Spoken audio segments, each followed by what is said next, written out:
ಗಜಲಕ್ಷ್ಮಿ ರಾಜಯೋಗ. ಶುಕ್ರನು ವೃಶ್ಚಿಕ ರಾಶಿಯಲ್ಲಿದ್ದು ಮೇ 14, 2026ರಂದು ಮಿಥುನ ರಾಶಿಯನ್ನು ಪ್ರವೇಶಿಸುತ್ತಾನೆ. ಅದೃಷ್ಟ ಮತ್ತು ಬುದ್ಧಿವಂತಿಕೆಯ ಸೂಚಕವಾದ ಗುರು ಈಗಾಗಲೇ ಇರುವುದರಿಂದ ಗಜಲಕ್ಷ್ಮಿ ರಾಜಯೋಗವು ಮಿಥುನ ರಾಶಿಯಲ್ಲಿ ರೂಪುಗೊಳ್ಳುತ್ತದೆ. ಆದಾಗ್ಯೂ ಇದು ಅಲ್ಪಕಾಲಿಕವಾಗಿರುತ್ತದೆ, ಏಕೆಂದರೆ ಗುರು ಜೂನ್ 2, 2026ರಂದು ಮತ್ತೆ ಕರ್ಕ ರಾಶಿಗೆ ಸಾಗುತ್ತಾನೆ.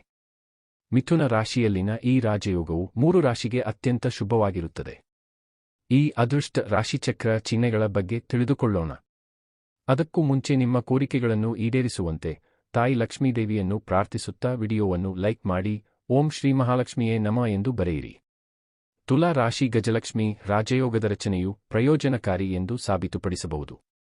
ಉದ್ಯೋಗದಲ್ಲಿರುವವರಿಗೆ ಬಡ್ತಿ ಮತ್ತು ಸಂಬಳ ಹೆಚ್ಚಳದಿಂದ ಲಾಭವಾಗಬಹುದು. ಆಧ್ಯಾತ್ಮಿಕ ಮತ್ತು ಧಾರ್ಮಿಕ ಚಟುವಟಿಕೆಗಳಲ್ಲಿ ಆಸಕ್ತಿ ಹೆಚ್ಚಾಗುತ್ತದೆ. ಜೀವನದಲ್ಲಿ ಸಂತೋಷ ಬರಬಹುದು. ದೀರ್ಘಕಾಲದ ಅನಾರೋಗ್ಯದಿಂದ ನೀವು ಮುಕ್ತರಾಗಬಹುದು. ವ್ಯವಹಾರದಲ್ಲಿ ನೀವು ಲಾಭವನ್ನು ನೋಡಬಹುದು. ನೀವು ಸ್ಥಾನಮಾನ ಮತ್ತು ಪ್ರತಿಷ್ಠೆಯನ್ನು ಪಡೆಯಬಹುದು. ಅವಿವಾಹಿತರಿಗೆ ವಿವಾಹ ಪ್ರಸ್ತಾಪಗಳು ಬರಬಹುದು. ನಿಮ್ಮ ಮಕ್ಕಳಿಂದ ನಿಮಗೆ ಕೆಲವು ಒಳ್ಳೆಯ ಸುದ್ದಿಗಳು ಬರಬಹುದು.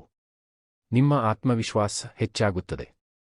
ಮೇಷರಾಶಿ. ಶುಕ್ರ ಮತ್ತು ಗುರು ಮತ್ತು ಗಜಲಕ್ಷ್ಮಿ ರಾಜಯೋಗದ ಸಂಯೋಗವು ಮೇಷರಾಶಿಯ ಸ್ಥಳೀಯರಿಗೆ ಶುಭವೆಂದು ಸಾಬೀತುಪಡಿಸಬಹುದು. ಆರ್ಥಿಕ ಸ್ಥಿತಿ ಬಲಗೊಳ್ಳುತ್ತದೆ ಮತ್ತು ಆತ್ಮವಿಶ್ವಾಸ ಹೆಚ್ಚಾಗುತ್ತದೆ. ದೀರ್ಘಕಾಲದಿಂದ ಬಾಕಿ ಇರುವ ಕೆಲಸಗಳು ಪೂರ್ಣಗೊಳ್ಳುತ್ತವೆ. ರಿಯಲ್ ಎಸ್ಟೇಟ್, ಆಸ್ತಿ ಅಥವಾ ಭೂಮಿಗೆ ಸಂಬಂಧಿಸಿದ ವಿಷಯಗಳಲ್ಲಿ ಯಶಸ್ಸು ಸಾಧ್ಯ. ಅದೃಷ್ಟ ನಿಮ್ಮ ಕಡೆ ಇರುತ್ತದೆ. ಹೊಸ ಮನೆ, ವಾಹನ ಅಥವಾ ಇತರ ವಸ್ತುಗಳನ್ನು ಖರೀದಿಸುವ ನಿಮ್ಮ ಕನಸು ನನಸಾಗಬಹುದು. ವೃತ್ತಿ ಪ್ರಗತಿ ಸಾಧ್ಯ. ಬಡ್ತಿ ಮತ್ತು ಸಂಬಳ ಹೆಚ್ಚಳದಿಂದ ನೀವು ಪ್ರಯೋಜನ ಪಡೆಯಬಹುದು.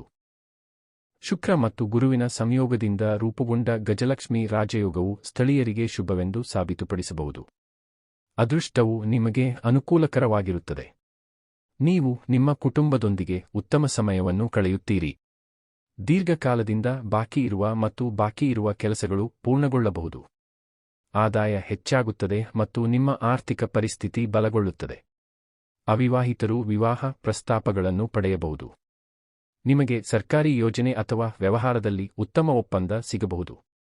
ನೀವು ಆಧ್ಯಾತ್ಮಿಕತೆಯತ್ತ ಒಲವು ತೋರುವಿರಿ. ನೀವು ಧಾರ್ಮಿಕ ಪ್ರವಾಸಗಳನ್ನು ಕೈಗೊಳ್ಳಬಹುದು. ನಿಮಗೆ ಮಕ್ಕಳ ಆಶೀರ್ವಾದವಿರಬಹುದು. ನಿಮ್ಮ ಪ್ರೇಮ ಜೀವನವು ಉತ್ತಮವಾಗಿರುತ್ತದೆ.